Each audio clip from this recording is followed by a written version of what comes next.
Hi అండి, అందరికీ నమస్తే. నేను మీ సింధుని. Welcome to our channel fashion by Sindhu. ఇవాల్టి వీడియోలో ఎంతో సులభంగా చాలా రుచికరంగా ఉండే శనగపప్పు క్యాబేజ్ ఫ్రై రెసిపీని చాలా సింప్లెస్ట్ మెథడ్లో మీకు చూపిస్తున్నాను. ఈ రెసిపీని మనం రైస్, రోటీ, చపాతీ దేనిలోకి సర్వ్ చేసుకున్నా చాలా బాగుంటుంది. రెసిపీ ప్రిపరేషన్ కోసం 1 కప్పు వరకు పచ్చి శనగపప్పుని ఒక గిన్నెలోకి తీసుకుని శుభ్రంగా కడిగి తగినన్ని వాటర్ అనేవి పోసి కనీసం 1 గంట పాటైనా నానబెట్టుకోవాలి. మీరు ఈ కర్రీ రెసిపీ ప్రిపరేషన్ స్టార్ట్ చేయడానికి 1 గంట ముందు ఇలా పచ్చి శనగపప్పు అనేది నానబెట్టుకోవాలి. రెసిపీ ప్రిపరేషన్లో నేను ఒక మీడియం సైజులో ఉన్నటువంటి క్యాబేజ్ తీసుకుని దాన్ని శుభ్రంగా క్లీనింగ్ చేసుకుని క్యాబేజ్ని ఇలా రఫ్గా పీసెస్ లాగా కట్ చేసుకున్నానండి.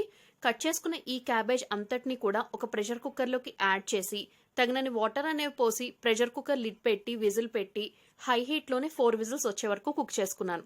చాలా మంది క్యాబేజ్ని డైరెక్ట్గా అంటే సలాడ్ ఫామ్లో కానీ లేదా ఇలా కర్రీ ఫామ్లో కానీ తినడానికి ఇష్టపడరు, ఎందుకంటే అది ఒక రకమైన స్మెల్ వస్తుంది కుక్ అయ్యేటప్పుడని. బట్ శనగపప్పు క్యాబేజ్ కాంబినేషన్తో ఒక్కసారి ఇలా రెసిపీ ప్రిపేర్ చేసి చూడండి, చాలా చాలా బాగుంటుంది.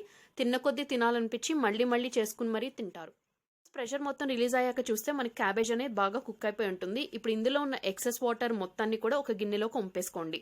ఇప్పుడు క్యాబేజ్ని వీడియో క్లిప్లో చూపిస్తున్నట్టు ఇలా కొద్దిగా క్యాబేజ్ మిశ్రమం తీసుకుని చేత్తో ఇలా దానిలో ఉన్న ఎక్సెస్ వాటర్ మొత్తం కూడా ఇలా పిండేసేయాలి. ఇలా పిండేసిన వాటర్ని మీరు పడేయాల్సిన అవసరం లేదండి. ఈ వాటర్ని మీరు సూప్స్ ప్రిపరేషన్లో యూస్ చేసుకోవచ్చు, అలాగే సాంబార్, రసం ఇట్లాంటివి పెట్టుకుంటాం కదా వాటిల్లో యూస్ చేసుకోవచ్చు, ఆరల్స్ పప్పు కుక్ చేసుకునేటప్పుడు కూడా యూస్ చేసుకోవచ్చు. పిండేసుకున్న ఈ క్యాబేజ్ అంతటిని కూడా ఒక ప్లేట్లోకి తీసుకుని పక్కన పెట్టుకోండి. నేను సహజంగా ఏదైనా రెసిపీస్ ఇలా పిండి చేయాల్సి వచ్చినా లేదా ఉడకపెట్టి చేయాల్సి వచ్చిన వాటర్ అనేది అస్సలు పడేనండి. వాటిని నేను ఏదైనా కర్రీ ప్రిపరేషన్లో అట్లా యూజ్ చేసేస్తాను, ఎందుకంటే పిండేసిన వీటిల్లో కూడా ఎంతో కొంత విటమిన్స్, మినరల్స్ ఉంటాయి కదా. సో ఇలా క్యాబేజ్ పిండేసిన తర్వాత మనకి మొత్తం కూడా ఇలా కొంచెం ముద్దలాగా టెక్స్చర్ అనేది అయిపోతుంది. మీన్వైల్ మనం ఇందాక నానబెట్టుకున్న పచ్చి శనగపప్పు కూడా బాగా నానిపోయి ఉంటుంది. నానిన ఈ శనగపప్పు నుంచి ఎక్సెస్ వాటర్ ఏదైనా ఉంటే ఆ వాటర్ మొత్తాన్ని వంపేసేయండి. స్టవ్ మీద ఒక పాన్ పెట్టుకుని ఇందులోకి 2 టీ స్పూన్స్ వరకు ఆయిల్ వేసుకోండి. ఈ రెసిపీ ప్రిపరేషన్కి మనకి ఆయిల్ అనేది ఎక్కువ అవసరం పట్టదు. ఆయిల్ హీట్ అయిన తర్వాత జీలకర్ర, ఆవాలు, మినప్పప్పు ఈచ్ 1 టీ స్పూన్ చొప్పున వేసుకోండి.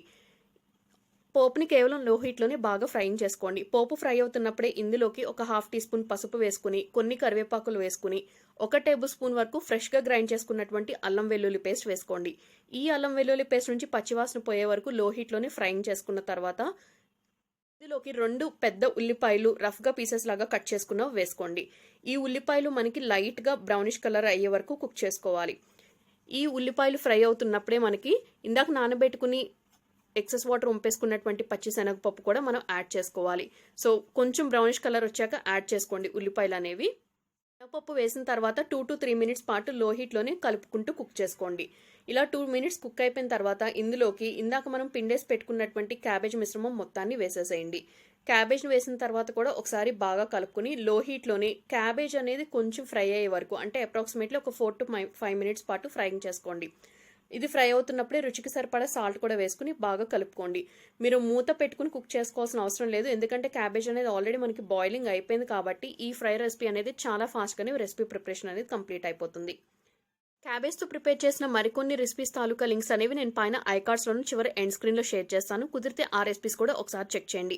అలాగే రెసిపీ చివరి వరకు చూసి ఈ వీడియో మీకు నచ్చి యూస్ఫుల్ అవుతుంది అనిపిస్తే ఫ్రెండ్స్ అండ్ రిలేటివ్స్కి కూడా ఈ వీడియో లింక్ తప్పకుండా ఫార్వర్డ్ చేయండి. అలాగే మీరు మన ఛానల్ని ఫస్ట్ టైం విజిట్ చేసినట్టయితే ఇప్పుడే సబ్స్క్రైబ్ చేసుకుని పక్కనే ఉన్న బెల్ ఐకాన్ యాక్టివేట్ చేసుకుని ఆల్ అనే ఆప్షన్ని కూడా తప్పకుండా సెలెక్ట్ చేసుకోండి. దానివల్ల నేను పెట్టే ప్రతి వీడియో నోటిఫికేషన్ అనేది మిస్ అవ్వకుండా వాచ్ చేయగలరు. సో మనకి fry recipe almost all cook అయిపోయింది అని అనుకున్నప్పుడు రుచికి సరిపడా కారం వేసుకుని ఒకసారి బాగా కలుపుకుని 2 నిమిషాలు లో హీట్లో కుక్ చేసుకుని తర్వాత ఒక 1 టేబుల్ స్పూన్ వరకు గరం మసాలా పౌడర్ వేసుకుని బాగా కలుపుకొని ఫ్లేమ్ అనేది టర్న్ ఆఫ్ దించేసే ముందు సన్నగా తరిగి పెట్టుకున్న కొత్తిమీరని కాడలతో సహా వేసుకోండి. సో ఈ కర్రీని మీకు నచ్చిన రైస్, రోటీ, చపాతీ దేనిలోకి సర్వ్ చేసుకున్నా చాలా బాగుంటుంది. తప్పకుండా అందరూ ట్రై చేయండి. ట్రై చేసి మీకు ఎలా కుదిరిందో మీ ఫీడ్బ్యాక్ని తప్పకుండా నా కమెంట్ సెక్షన్లో షేర్ చేసుకోండి. అలాగే ఈ ఉడికించిన క్యాబేజ్తో మరొక ఇంట్రెస్టింగ్ రెసిపీ అనేది నేను రేపు మన ఛానల్లో పోస్ట్ చేస్తాను, అది కూడా తప్పకుండా వాచ్ చేయండి. Thank you all very much for watching my video. Stay home, stay safe, take care all of you. Meet you all very soon. Bye.